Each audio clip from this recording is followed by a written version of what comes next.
Welcome back to the channel. This video is going to be probably the third and last video of the Power Resins series that we've been doing. These were sent to us by Power Resins to test on our Prusa SL1 and just generally give us, an idea of how these resins perform. So just to, dive right in, the overall results were very, very good.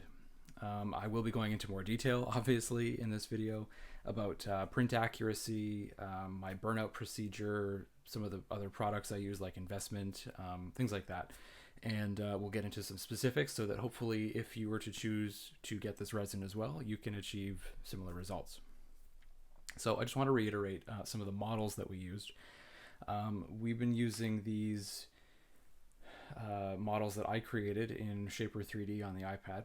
These are designed for stone setting practice pieces. So I've got 15 different models. They're all designed differently. So we've got, square cut, emeralds, rounds, marquee, pear-shaped, princess, whatever you name it. I've got enough of these different models that there should be enough practice here to get a good handle on stone setting. This initial batch I cast in silicon bronze, which if you're not familiar with silicon bronze, it is what they use for, like making large statues and stuff like that.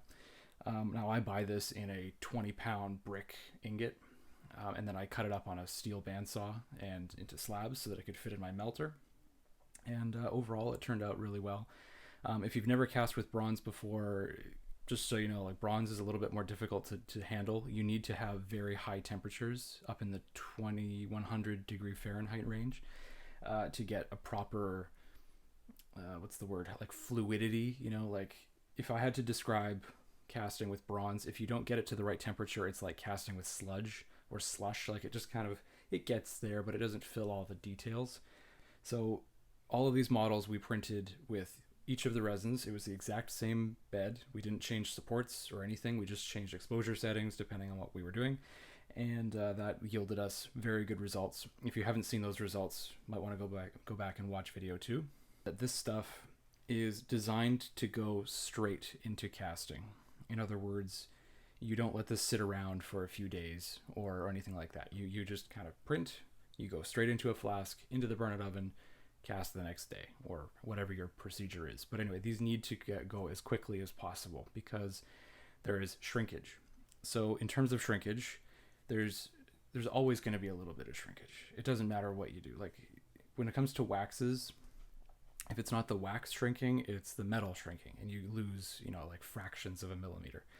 Now, how much that happens, it's hard to say exactly, depending on the metal, depending on the conditions. There's lots of different factors. How long you let a thing cool for, how soon you quench, tons of different factors. But this has a factor on top of that as well. So it's something that you need to know. Unless you get their zero resin, in which case this is designed to have very low shrinkage. More on that in the previous video, so maybe we'll go watch that for sure before you continue.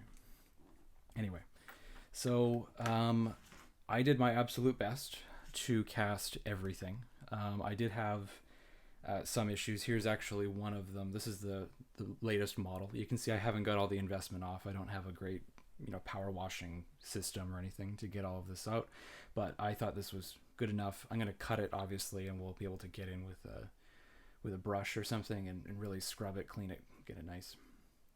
But you can see I packed this flask. This was a 4 inch by 6 inch tall flask. I put 30 models in here total, which was one of each resin. So that's something that you can note, is that I mixed the resins in the flask and there was no adverse effects. I think this one was 0 on the bottom. And I realized that as soon as they're all cast, how do you tell which one's which? Well, we took some photos beforehand, and I know approximately where they stopped. So the bottom half was 0 resin and the top half was wax resin. In the previous one, which we've already cut up, unfortunately, I wanted to get some more results and clean them up and look at them more closely. I did opaque and dark resin. Now, the differences are extremely minute, so I will get into those in a second. But this was a very, very good cast. We have pretty much zero porosity. Now, again, I can't tell exactly because I haven't cut it open, but if it's anything like these other ones, there's zero porosity. The bronze got into every single nook and cranny. There was a couple little surface bubbles, but that's minor stuff. That's surface material that'll just come off. And we had proper filling throughout. The one thing I will complain about a little bit with this stuff, this resin doesn't like to stick to the wax at all. I printed these with a little bit of a sprue up here to attach to a wax rod, because I knew that this stuff was probably, well, in my previous experience, resin doesn't generally stick very well. This stuff was really bad when it came to sticking. This one you can see is still covered in a little bit of investment. That was actually meant to go right here, just like that.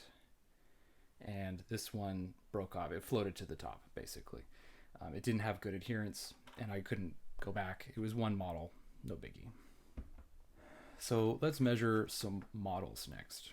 Now I've got 3 of this design cast in bronze, and then this one was the one that floated to the top. So this one we'll use as kind of our little control. Now I have measured how much the top of this design should be. It should be 7.8 millimeters according to the CAD. So let's just measure the very top of this stone setting. So this is wax. The wax one is reading in at 7.7 millimeters. So this has shrunk a little bit. And I'm just going to check a couple more of them. They are all reading the same. Yeah, so this one has shrunk noticeably, a little bit. Now, it's kind of hard keeping track of all of the cast bronze ones because they all look the same now. They're no longer a different color. But I have done my best to keep them all separate until at least this point where, until after this point where it will start to finish them up and it doesn't matter because we have a perfect casting. This one I know for a fact is dark resin. So we'll just measure on the top here. This one is reading in at generally 7.6 millimeters. So it has shrunk 0.2 of a millimeter.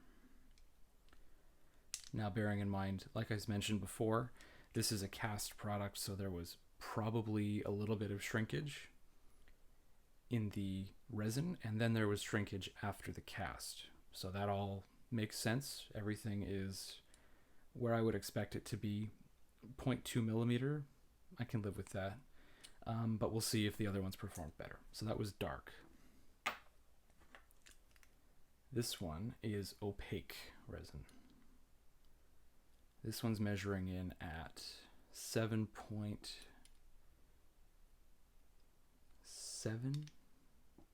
Yeah, so about 7.7. There's a little bit of variation throughout, but we're talking like, a couple hundredths of a millimeter. So that's not terrible. And now I'm going to do my best to measure this one. It's right here. And there's a little spot where I can kind of get a good reading. This bottom one is 0 resin. 0 resin, just to reiterate, has the lowest amount of shrinkage. So we'll see if that's true. This one is measuring in at 7.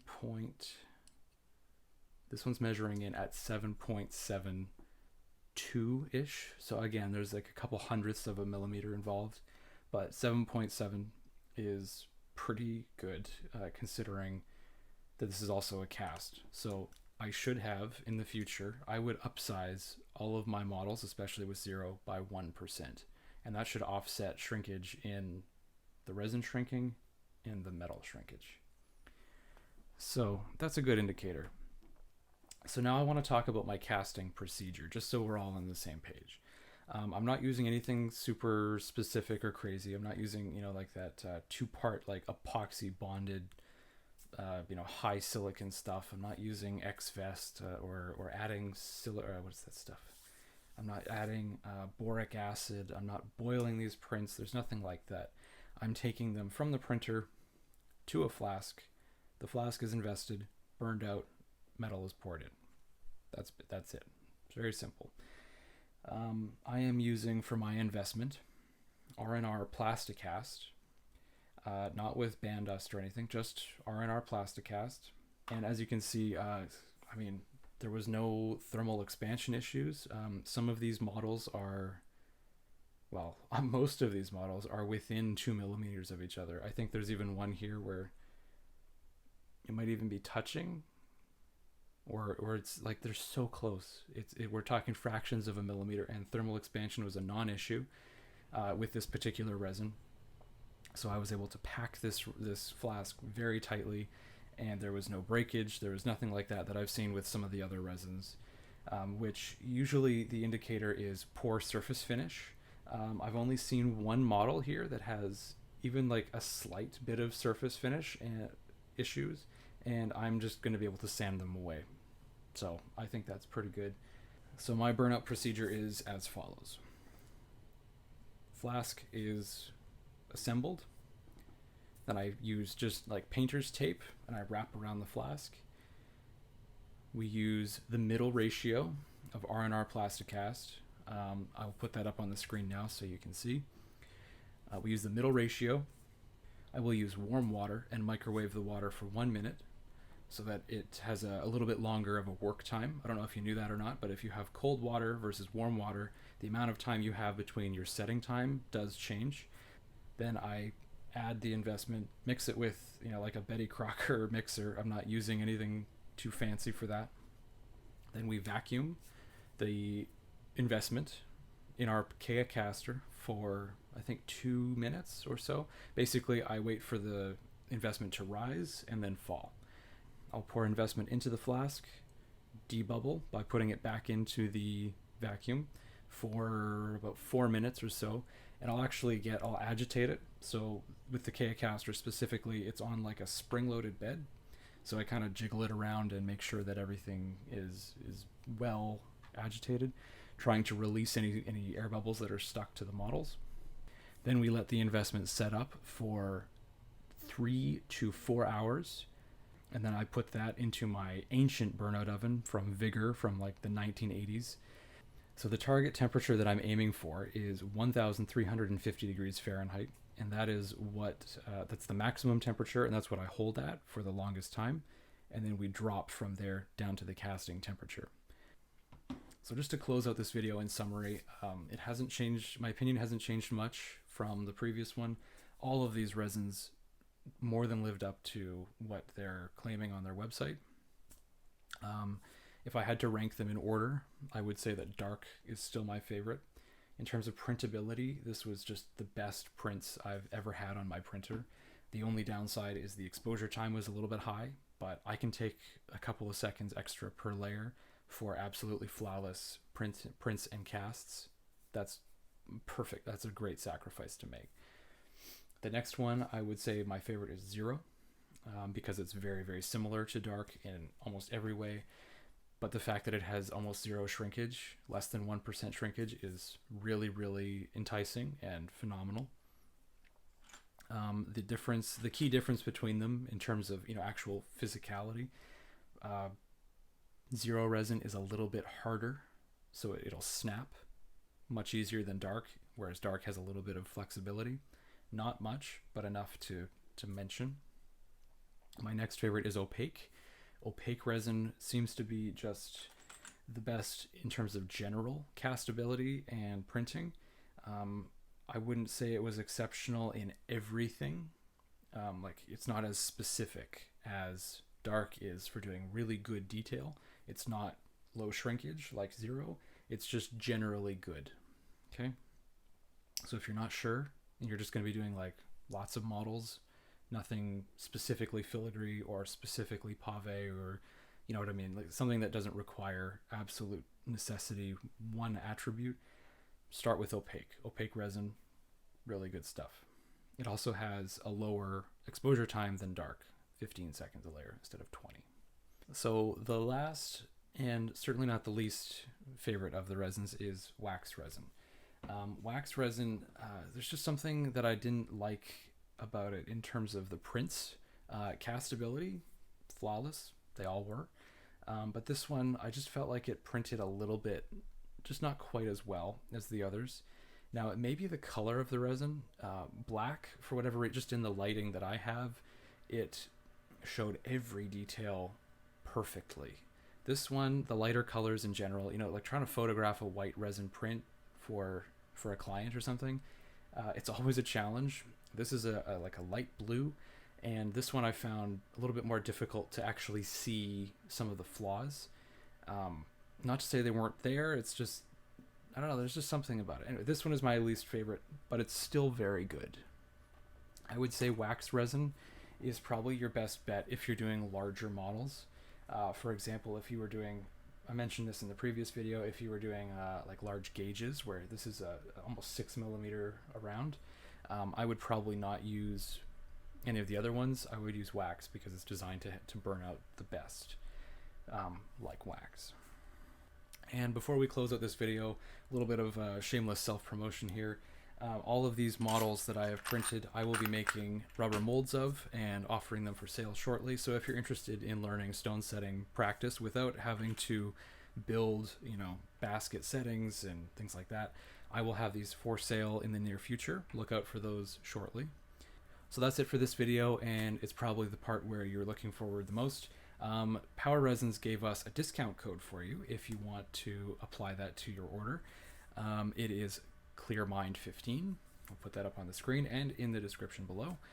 And that's it. So again, this was an incredibly good experiment. I love these resins. I am a new convert. I have a new favorite, and I am very happy with the results.